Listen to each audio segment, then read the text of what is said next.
de votre présence. Donc moi, c'est Thierry Leblond. Donc je vous présente une question. Il y a 4 mots-clés qui sont importants ici. C'est écosystème collaboratif, open source, zéro trust et cloud public. Donc j'ai essayé de vous expliquer un petit peu à la fois ce qu'on fait et la vision qu'on a pour les prochains mois. Ce qui est sûr, c'est qu'on vit dans un monde de plus en plus connecté, puisque tous nos terminaux communiquent entre eux. L'époque où on avait son disque dur sur son ordinateur, sous son bureau, non relié à Internet, est révolue depuis plusieurs dizaines d'années.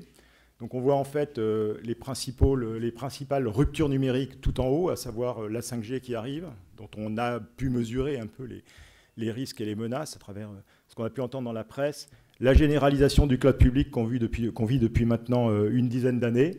Et là, avec le Covid, le télétravail qui a vu l'avènement du Bring Your Own Device, c'est-à-dire chacun travaille sur son propre ordinateur et à la limite doit amener ses propres fonctions de sécurité avec l'aide de son entreprise ou de son organisation, les terminaux mobiles et puis maintenant l'Internet des objets qui se multiplient. Donc tout ça fait qu'en gros, tout communique avec tout. Il n'y a plus de réseau d'entreprise. Le périmétrique, c'est terminé au niveau de la protection de sécurité. On peut considérer que maintenant, la sécurité, il faut maintenant l'envoyer un cran plus loin, c'est-à-dire au niveau du terminal. Donc c'est ce qu'on a essayé de faire, nous. On a répondu à la question, et si le cloud public devenait l'endroit le plus sécurisé pour les données sensibles, puisque notre approche, c'est la question des données sensibles. Alors, au niveau des risques pour les organisations, c'est assez simple à comprendre. Il y a des risques de confidentialité, c'est-à-dire que des informations sont divulguées à des gens qui n'ont pas à les connaître, avec la question du secret des affaires en particulier. Il y a deuxièmement des risques d'intégrité sur les données, c'est-à-dire la corruption de la donnée, le plus connu étant le ransomware, qui est assez généralisé, donc un risque avéré. Et puis on a également un gros risque, probablement le plus important, c'est le risque de souveraineté, enfin de perte de souveraineté plus exactement pour les organisations, c'est-à-dire le risque que ces données soient lues et exploitées par des organisations qui n'ont pas à les connaître et qui peuvent les exploiter à des fins stratégiques. On a eu le cas d'Alstom, par exemple, il y a quelques années. Voilà. Et alors, en quelques mots, je vais essayer de vous expliquer ce que c'est que le paradigme du zéro trust logiciel. Donc, on a, pour ceux qui sont intéressés, je les invite à télécharger une note de l'Agence nationale de sécurité des systèmes d'information qui est publiée au mois d'avril 2021 de cette année, qui explique que c'est le zéro trust. En général, le zéro trust, on l'accole à un autre mot, c'est network access. C'est-à-dire que c'est un paradigme ou un concept qui plutôt a une approche réseau. Alors là, ce que je voudrais essayer de vous expliquer, c'est un paradigme un petit peu autre, c'est-à-dire ça consiste à ne pas faire confiance à tout ce qui est externe au terminal. Et donc nous, on l'a résumé en 5 points, c'est-à-dire effectivement le zéro trust qui est un peu par opposition au bring your own device, c'est-à-dire que tout ce qui se passe sur mon terminal, c'est-à-dire que je ne fais confiance à personne, ni au réseau, ni au cloud, ni à l'infogéreur, ni à l'administrateur, et sûrement pas aux serveurs centraux. Ensuite, le zéro knowledge, c'est le corollaire, c'est-à-dire en fait, je ne passe tout ce qui sort de mon terminal est totalement inexploitable par un tiers, c'est donc pas de connaissance. Le paradigme également qui est derrière tout ça, c'est que je construis la confiance à partir de l'utilisateur, puisqu'on comprend que la sécurité souvent est construite un peu à la manière des modèles pyramidaux, c'est-à-dire qu'on part d'en haut, celui qui est en haut a la vérité et décline progressivement vers le bas la confiance. Là, en fait, on essaie d'inverser le problème, c'est-à-dire qu'on considère que l'utilisateur, il sait qui il est, et il sait avec qui il veut échanger, et donc il a besoin de personne pour lui expliquer ça, et il construit sa confiance de proche en proche, un peu comme un réseau de résistance pendant la guerre. La micro-segmentation est un autre concept assez important, ça consiste à ne donner accès aux données qu'à celui qui a à en connaître. Et donc vous imaginez que si vous arrivez à micro-segmenter vos données sur autant de terminaux qu'il y a dans une organisation, pour hacker le système, il faut hacker tous les terminaux. Alors que dans un autre cas de figure, il faut hacker juste le serveur central. D'où la complexité pour l'attaquant.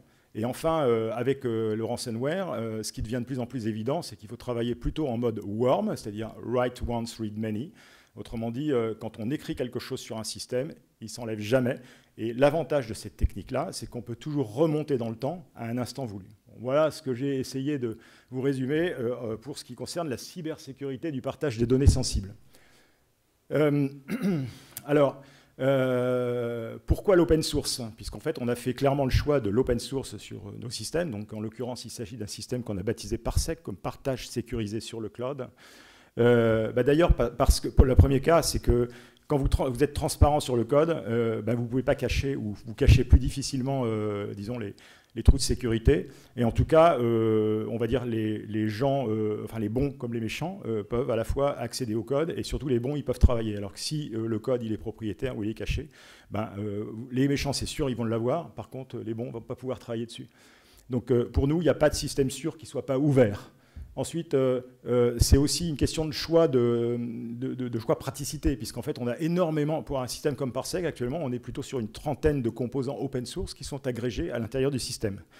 Et donc, dans certains cas, les licences qui sont afférentes à certains composants open source drivent nos licences. C'est pour ça qu'on a fait le choix de l'Affero GPL sur toute la partie d'intelligence du système.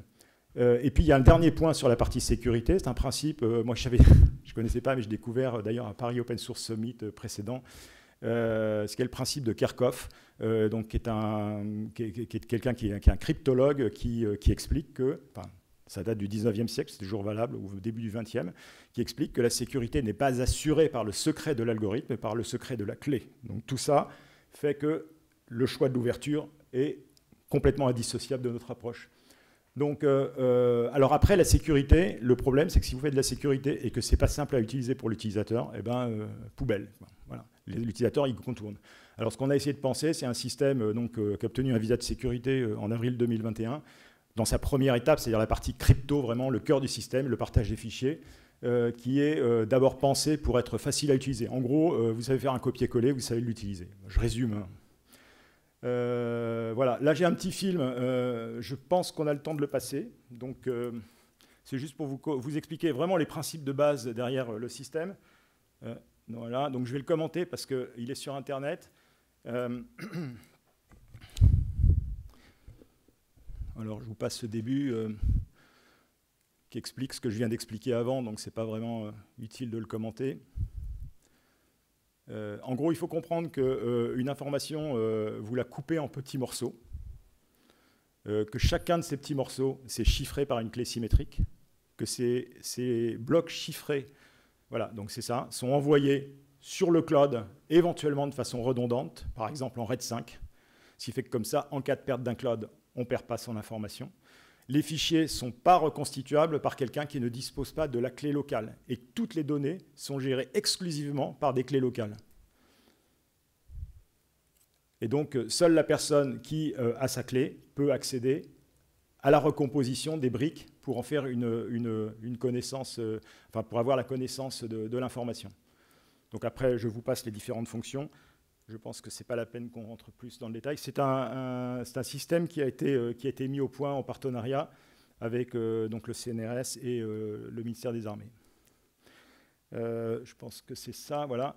Alors là, c'est une planche que je présente pour la première fois, même si les planches précédentes, elle est assez intéressante. Alors, on essaie de répondre à la question, et si un écosystème zéro trust était possible? On se positionne clairement dans une logique en fait, de fonctionnalité analogue à celle autour de l'écosystème Office 365, donc je rappelle qu'il y a quand même un certain nombre de réticences d'emploi au niveau de l'administration. Hein, vous avez tous lu en fait, la déclaration de la DINUM, probablement. Donc voilà, nous, sur quelle stratégie on se positionne.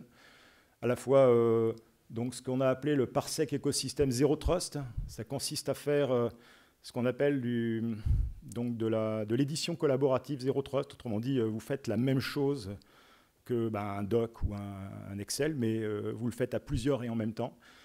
Je veux dire, ce qui est important à comprendre, c'est que toute la technologie pour faire le pivot Zero Trust, elle fonctionne, elle est qualifiée, elle est opérationnelle. Et donc maintenant, une fois qu'on a vraiment le cœur de système de la sécurité, on agrège des briques autour. Et on fait quelque chose de fonctionnellement pratique pour l'utilisateur, qui fonctionne en mode web et qui gère en même temps l'information avec des clés locales, mais qui peut quand même communiquer entre les différentes personnes, moyennant des enrôlements adaptés. Donc là, vous avez un petit peu toute notre vision pour les mois à venir. Hein. La suite collaborative Zero Trust, l'indexation Zero Trust syntaxique et dans un deuxième temps sémantique, la messagerie instantanée Zero Trust, en fait l'équivalent du Slack si on veut, l'intégration annuaire également, ce qui permet d'éviter toutes les problématiques d'enrôlement et de pouvoir se caler par exemple sur une infrastructure de gestion de clés. On a déjà des clients qui nous ont demandé de raccorder leur système, Parsec à leur système. Toute la partie mobile, parce que bien évidemment, on ne peut pas faire... donc, par exemple, là, c'est sorti il y a à peu près 3 semaines, la version Android de Parsec, donc dans une version préliminaire, mais qui fonctionne très bien. Vous pouvez accéder à tous vos documents de façon confidentielle, de façon zéro trust. Puis en fait, toute la partie web, avec derrière une capacité d'hybridation, avec tout un tas de systèmes, puisque vous pouvez hybrider les systèmes web tout en gérant en fait, la partie zéro trust sur le contenu. Alors, j'ai essayé de résumer en fait la fin de mon exposé, puis après on passera aux questions si on a le temps. De cette façon-là, vous avez 2 axes sur ce graphique. Un premier axe qui vous dit que à droite, vous allez vers du Secnum Cloud, c'est-à-dire vous garantissez la localisation en Europe, on va dire, pour faire simple, hein, avec des garanties, puisque le risque mesuré, c'est les lois d'extraterritorialité qui permettent de lire nos données souveraines. Et puis à gauche, vous avez un risque sur les données en termes d'extraterritorialité, en termes de confidentialité. Bon, là, on a positionné verticalement ce qu'on a appelé le zéro trust, c'est-à-dire ce que j'ai décrit tout à l'heure, c'est-à-dire la capacité à contrôler la donnée exclusivement à partir des clés locales sur le terminal. Donc, en gros, la seule zone de confiance, c'est le terminal et l'utilisateur. Et en bas, c'est des clés qui sont déléguées à un tiers, parce qu'en fait, on parle souvent de chiffrement end-to-end, mais la vraie question, c'est qui détient la clé de ce chiffrement. Et en fait, si vous comprenez bien, si vous analysez bien les choses, à aucun moment, l'utilisateur détient la clé de son chiffrement. Donc, en fait, c'est ce vers quoi il faut tendre. Et donc, quand vous allez vers de la clé souveraine, ce que j'appelle la clé souveraine, parce qu'en fait, on trouvera des solutions qui font, par exemple, du bring your own key, c'est-à-dire que vous pouvez apporter votre propre clé. Mais quand vous regardez de près, tout ça, c'est hébergé par ce qu'on appelle des HSM, c'est-à-dire des coffres forts de clés. Et quand vous regardez, il y a forcément un tiers de confiance qui opère le HSM. Donc, de toute façon, faire de la sécurité, c'est toujours faire confiance à quelqu'un d'autre. Là, en fait, on fait confiance à personne. Alors, sauf au logiciel, mais comme c'est du code ouvert, après, vous êtes invités, tout le monde est invité à regarder comment il est fait pour éventuellement détecter les problèmes, le cas échéant. Alors, Parsec, évidemment, dans ce cas de figure, il se positionne en haut à droite, c'est-à-dire Zero Trust Secnum Cloud, puisque là, on est partenaire Outscale dans la marketplace et on déploie nos systèmes sur Outscale, qui est labellisé Secnum Cloud. Et effectivement, vous avez des solutions qui sont de moindre confiance, mais toujours Secnum Cloud sur la partie française et européenne. Il y en a un certain nombre de solutions. Et puis, des solutions qui sont vraiment pas bonnes du point de vue de la sécurité, en termes de souveraineté, je veux dire, hein, évidemment, qui sont plutôt en bas à gauche. Bon, il y a un petit drapeau, parce que les GAFAM, c'est plutôt généralement américain. Vous pouvez mettre le drapeau que vous voulez. Hein. Voilà, j'en ai terminé pour cet exposé. Je suis prêt à répondre aux questions, s'il y en a.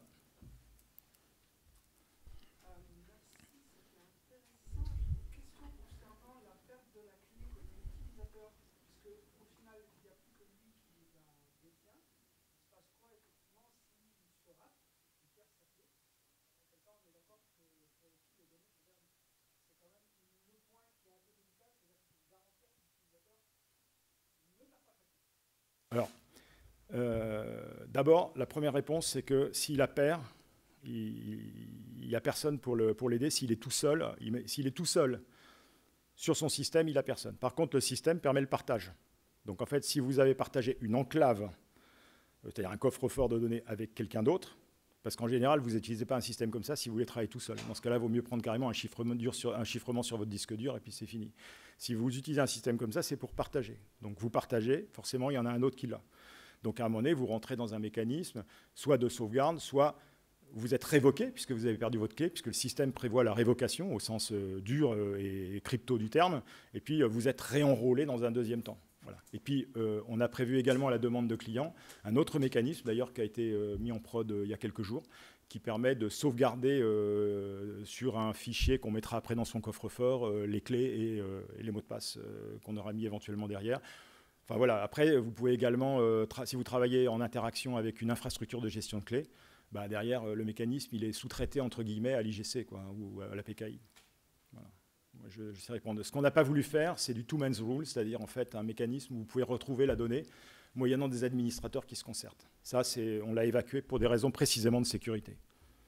C'est pas justement ce point-là qui peut faire que certaines organisations ne pourront pas y accéder parce que justement ils veulent des administrateurs ? Alors c'est un choix. Je veux dire que c'est nous, on a fait ce pari, ce choix. Après, on tombe vraiment sur la politique de sécurité de l'entreprise. Donc la politique, si par exemple elle vous dit que vous n'avez pas le droit de créer une enclave sans la partager avec quelqu'un d'autre, vous avez réglé le problème juste par une règle administrative. Donc là, l'avantage du système, c'est qu'il est complètement ouvert. C'est-à-dire que derrière, vous dites aux gens, on vous interdit de partager, d'avoir des données tout seul, ou si vous les perdez, c'est pour vous. On vous oblige à les partager du point de vue organisationnel. Ça fait partie des règles de l'entreprise, mais c'est pas du genre on vous donne un système sécurisé et puis sans vous le dire, on va quand même lire par-dessus votre épaule si on en a besoin. Voilà. Une autre question.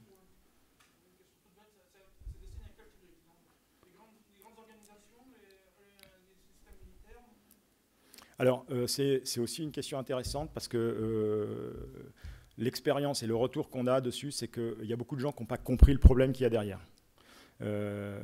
Donc, en fait, les seuls qui ont compris pour le moment, c'est des grandes organisations et c'est avec des gros qu'on travaille. Alors, les structures plus modestes, plus petites, elles nous expliquent toujours qu'elles ont des problèmes de sécurité, de défense de leur sécurité, mais elles ne sont pas prêtes à faire le gap qu'il faut pour passer dans ce genre de système. Parce qu'aujourd'hui, c'est vraiment une question de conduite du changement. Et les gens ne sont pas encore prêts. Ils préfèrent travailler sur du full web avec un serveur central. C'est leur choix. Et nous, on ne va pas chercher à convaincre du contraire parce qu'on n'a pas on n'est pas assez gros, quoi. On n'a pas assez d'énergie commerciale pour pouvoir le faire. Donc...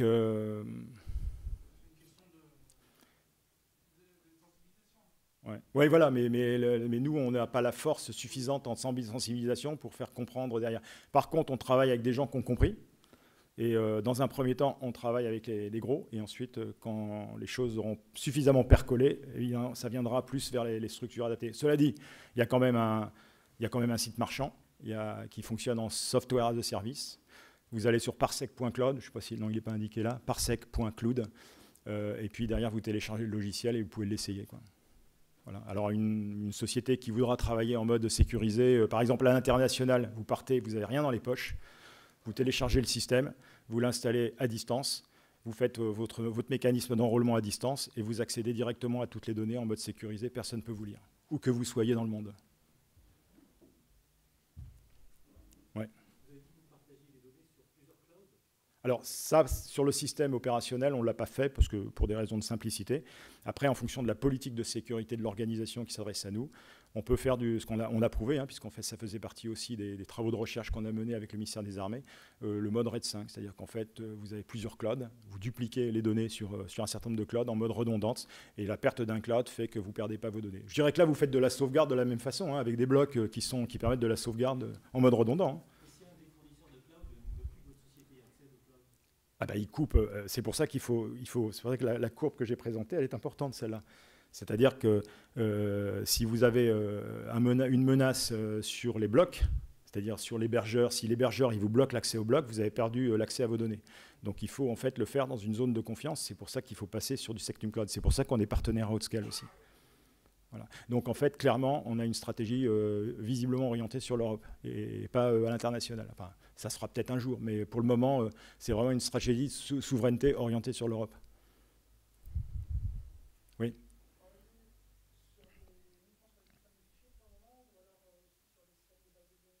Non. Alors les systèmes de base de données relationnelles, ça, il y a peut-être une façon de le faire, mais c'est un problème vraiment complexe. Donc déjà, on a une idée sur la façon d'attaquer l'indexation. Et l'indexation, c'est aussi un problème, le moteur de recherche. C'est un problème complexe. Mais ça, on sait comment on va l'aborder. Par contre, la base de données relationnelle, je pense que la façon de contourner le problème, c'est de travailler sur du web classique et de manipuler des liens parsec à partir du moment où on veut gérer des objets un peu complexes. Et donc, je ne peux pas répondre. Je ne peux pas répondre parce que ça nécessite une réflexion. Enfin, ça paraît simple, expliqué comme ça, mais derrière, il y a quand même 50 boulots et 1,5 million d'euros d'investissement. C'est énorme, quoi. On n'a pas fait de levée de fonds, on a tout autofinancé. On a commencé en 2016. 2016, et voilà, et on peut considérer en fait qu'il nous a fallu à peu près 4 ans de mise au point du composant crypto, avec un travail vraiment intense. Et là, maintenant, c'est bon, le composant il est au point, et on sait le faire travailler sur plein de choses. Ouais. Ouais. Vous téléchargez le logiciel. Alors, il est open source, et puis après, il y a des licences qui sont adaptables. Il faut lire la licence, hein. Vous avez plusieurs niveaux de licence. Vous avez une partie qui est affaire au GPL. Ouais. Donc ça, c'est vraiment bien pour vous pouvez installer la partie Affero GPL. Et même les organisations sont autorisées à l'utiliser, ce qu'on a en fait une licence BSL, alors qui n'est pas Free Software Foundation, sur la partie serveur. Et cette licence, elle est autorisée pour un certain nombre d'usages, notamment les organisations de moins de 50 personnes, et puis pour les ONG. Enfin, il y a un certain nombre. Il faut lire la licence très précisément. Enfin, on a vraiment focalisé le truc.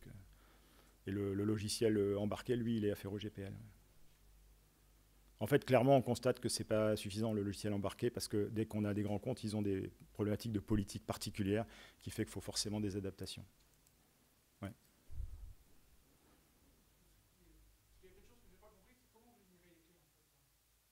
Il y a plusieurs façons de générer. Soit elles sont auto-générées sur le terminal, donc vous utilisez le système d'exploitation, soit elles sont générées de façon extérieure. Par exemple, si vous avez une PKI, la clé, elle va être générée par votre système de PKI, embarquée à l'extérieur et utilisée par Parsec. Et ce n'est pas Parsec qui gérera la clé. Mais l'avantage de l'autogénération de clés, c'est que ça vous permet de travailler avec quelqu'un qui n'est pas dans votre zone de confiance dans l'IGC. Par exemple, vous voulez sous-traiter des plans un peu confidentiels ou sensibles à un sous-traitant qui n'est pas dans votre système d'information, donc qui n'est pas dans votre IGC, eh ben, vous pouvez le faire simplement et rapidement. Oui, mais alors après, le corollaire d'un truc comme ça, c'est qu'il faut forcément des composants qui sécurisent votre terminal. Alors tout dépend en fait du risque. Si vous travaillez sur des données qui sont moins sensibles, vous pouvez le faire sur un système, je dirais Ubuntu classique, ça fonctionne sur tous les systèmes. Ou si derrière vous voulez rentrer sur un système de sécurité plus important, faut mettre derrière du XDR, comme ce qu'a fait ArcFanLab ou Tetris. Et puis d'autres mécanismes. Enfin, c'est pas la solution à tout. Derrière, il faut ajouter des composants de sécurité en fonction du risque qu'on cherche à gérer, quoi, ou à couvrir. Ah oui, alors voilà, il faut que je laisse la place. Merci pour les questions. Stand B15, pour ceux qui veulent plus d'explications, stand B15B, ok, et on peut vous dire beaucoup plus. Merci en tout cas. Ouais. Passionnant, notamment en fait, moi j'ai une question, mais